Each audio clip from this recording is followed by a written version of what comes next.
My name is Janet Dowling, and I'm going to tell you a story. It's called Quality Time. It was getting late when Sandra arrived at the First Lodge Hotel. She struggled to get through the door, but the girl on the desk gave no offers to help, just looked at the computer screen with her headphones on. Sandra Murphy, I have a room booked. The girl glanced up at her and then looked back at the screen. You're late. It's gone past checking-in time. Yes, I know, but I did ring to say I was delayed and to hold a room for me. The girl shrugged. She wasn't really interested. Do you have a room available for me? The girl pressed a couple of computer keys and then her eyes widened. She looked back at Sandra. Room 26 is vacant. You could try it. I think it's been made up. Sandra was not impressed. Is that the only room? The girl continued to look at the screen and nodded. And is it made up? The girl looked at Sandra in a vacant kind of way, pursed her lips. Maybe. Sandra checked her watch. Gone midnight. She didn't know where she might find another bed. Just give me the key and I'll sort it out myself. The lift wasn't working. She sighed and began trudging the 2 flights of stairs with her suitcase, hoping that the rake on the floor really was the building and not her shoulder giving out. This was exactly the time she resented her colleagues. The firm described themselves as family-friendly, and somehow people with families were always rostered so they could have quality time at home. Just because we singletons don't have families doesn't mean that we don't want our own quality time. The second floor had a flickering light. Her room was halfway down on the right-hand side. She could hear the snoring from the room next to her. It was going to be an interesting night. The key opened the door. At least you could get in. The bed looked as though it had been made, but the teacup had been used, and the biscuit packet was opened, and there was only a small carton of milk left. She was just too tired to unpack. She pulled her clothes out of the night bag, along with a toothbrush. In the bathroom, she looked into the mirror. Already 30. Still looking good, without a facelift. She didn't need all those false trappings. She was a woman in her own right, and she could stand on her own 2 feet. As good as anyone else, and better than some. She knew she would make it to the top. She had no doubt about that. Then, just for a second, she thought she saw someone behind her. A woman, thin, in her 60s, bedraggled grey hair, lines on her face, a wretched look, and a hand stretched out. There was no one there, of course. She laughed at herself. There was no way to get promotion to start fantasizing. She imagined the conversation she would have with her colleagues, and then decided it didn't meet her career profile. She didn't want to get to a reputation for being odd. Oh, there's now a snore on the other side, a cacophony of deep throats. Out come the earplugs and the eye shield, anything for some rest. In her cocoon of darkness and muted silence, she drifted away, half asleep, half awake, in that place of mind where you're not quite sure what state you're in. And that's when she could hear the baby crying. It was just a mewling at first.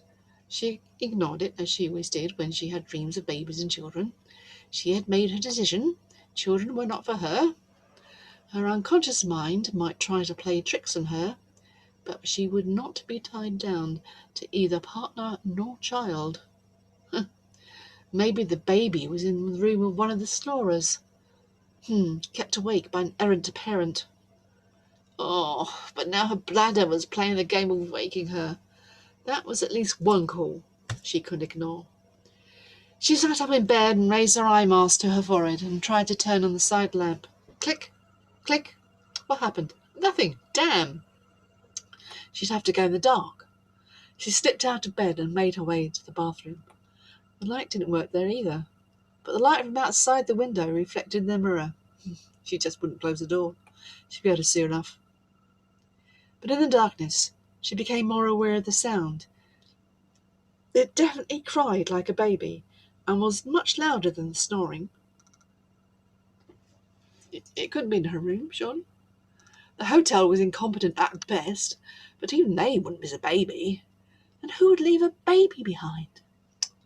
She shook herself, flushed the toilet and headed back to bed. But the crying was louder now.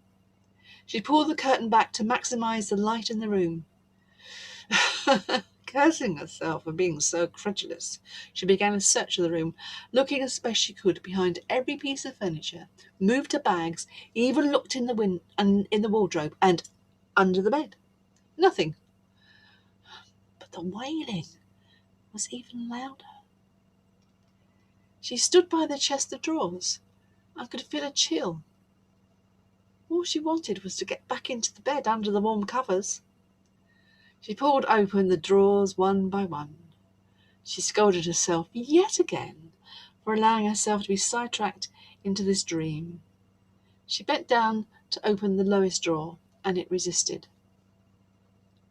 Suddenly, there was a crying of such insistency and urgency that she pulled even harder and fell backwards when it slid out. With the wails cascading around the room, she got to her knees and gasped. There was a baby in the drawer. How dare they? Her anger at the incompetence of the hotel and the callousness of the child's carer caught her at last. How long had the baby been in the drawer? No wonder it was crying. It must be so hungry. It was wrapped in a shawl, but so thin that even in the darkness she could see through it. She rummaged in her bag and brought out her cashmere cardigan. She hesitated for a moment and then lifted the baby out onto the open cardigan. The baby stopped crying and seemed to look at her. She was no expert, but being the auntie babysitter has taught her a thing or two. Must have been about 6 months old. You poor thing. Sitting on the floor, she held the baby in her arms, desperately remembering the rhymes she used to recite to her nephews. The baby reached out one of its hands and its fingers stroked her face. This child needed care and protection. Now, she shuffled over the bed and tried the light again, still not working. She tried to operate the phone with one hand, but there was no dialing tone. Damn. She placed the baby on the bed and struggled to get herself off the floor. As soon as the baby was out of its arms, it began howling again. Shh, shh, you'll wake everybody up. The social conventions of quiet at night were still pretty strong in her, and she laughed as she thought that what she really needed was someone who could take responsibility for the situation, take the child away, find its mother, and discipline the hotel staff who were so careless to overlook a baby in the chest of drawers. She got herself onto the bed under the covers. She was really chilled now. She picked the baby up and held it to her, covering them both with a blanket. She realized that instinctively she held the baby on the left. The heart side, her sister called it. Well, she said, it looks like you're stuck with me tonight. I don't risk taking you down to reception. It looks like all the power is out, and I don't think the daffy girl is going to be there. She made a mental note never to go to her First Lodge hotel again, and always to check if there was overnight staff at other hotels. Now let's see, are you a boy or a girl? She readied herself for a full nappy, and was surprised when there was just a cloth wrapped over. Oh, a boy. She thanked again for the time she had nursed her nephews. At least she had some child-friendly rhymes, although at this age it wouldn't harm him, even if she sang him pop songs. The baby had stopped crying and was just looking at her. His small fingers were reaching for her, and he nestled against her breast. Sorry, she said, nothing for you. The remaining milk carton was on the tea tray just within reach. So we better than nothing. With her finger she pierced the top of the carton. The drop of milk, was it even milk? Hovered on the tip of her little finger, and she brought it carefully to the baby's mouth. The first one splashed on his face. He blinked, but he did not cry. I'm doing my best, she said. She managed to drop the second one into his mouth, and as he licked his lips, she went for a third. This time the drop stayed, so she placed it on his lips, which closed around her finger. She started to panic. It felt so cold, and he wouldn't let go. He was sucking it. And as she looked into the baby's eyes, something changed. She couldn't be sure what it was, but she found herself relaxing and holding on fast to the baby, her finger still in its mouth. I wonder what it'd been like to have had a child. She smiled as she thought of the secret daydreams that she had suppressed, and with this young life in her arms, she allowed herself the indulgence. She would call him Richard, after her father. He would have to go to school near her mother's house, so that she could collect him if she was working late. She'd get the roster changed so she'd be at home on time and not have to travel so much. So much to decide about injections and immunizations.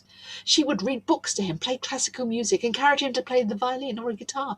They would sit on the sofa, snuggle up, and he would tell her everything about his day. Friends would come back for tea.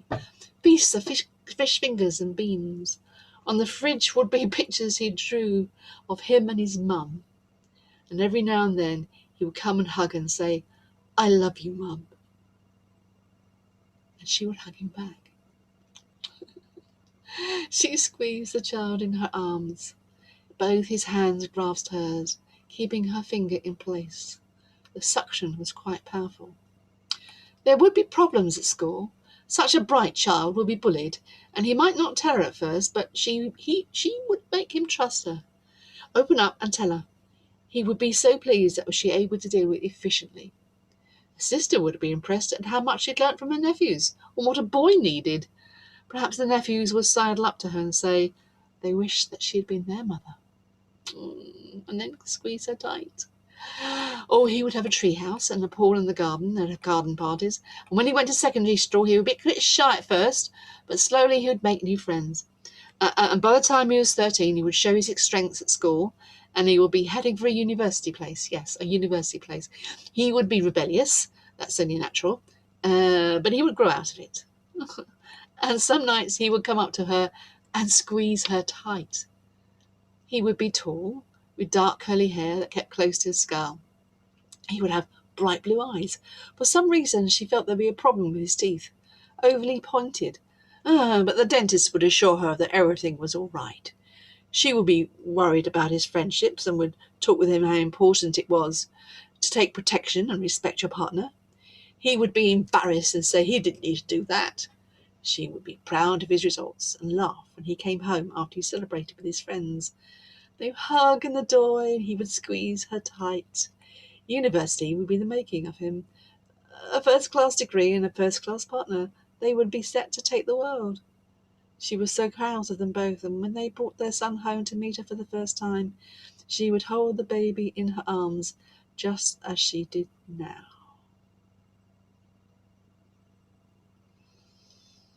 She shook herself. It was morning. The sun was streaming through the window. For a moment she could not remember where she was.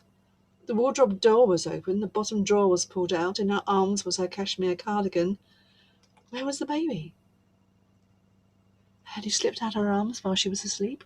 She stripped off the sheets from the bed, careful in case he got caught up. Nothing. The drawer, the wardrobe, under the bed, behind the furniture. Nothing. Where is he? Where is he? The milk carton was by the bed, the top had been punctured. She picked up the phone and the dining tone growled. Was the baby her son? Her grandson? Was it all a dream? The baby had felt real. The life of her son had felt real. She could remember every detail. The little finger of her right hand was causing her pain. She looked down. Her hand and arm were shriveled, as though all the life force had been sucked out. Her bladder reminded her of other urgencies. She went into the bathroom, turned on the light. In the mirror was a reflection of a woman, thin, in her 60s, bedraggled grey hair, lines on her face, a wretched look, with her hand out, just as her hand reached out to the mirror. Behind her was a young man in his 30s, tall, with dark curls close to his skull and bright blue eyes. His lips were slightly open, and she could see his pointed teeth. He mouthed something. She thought it was, "Thank you." She turned round,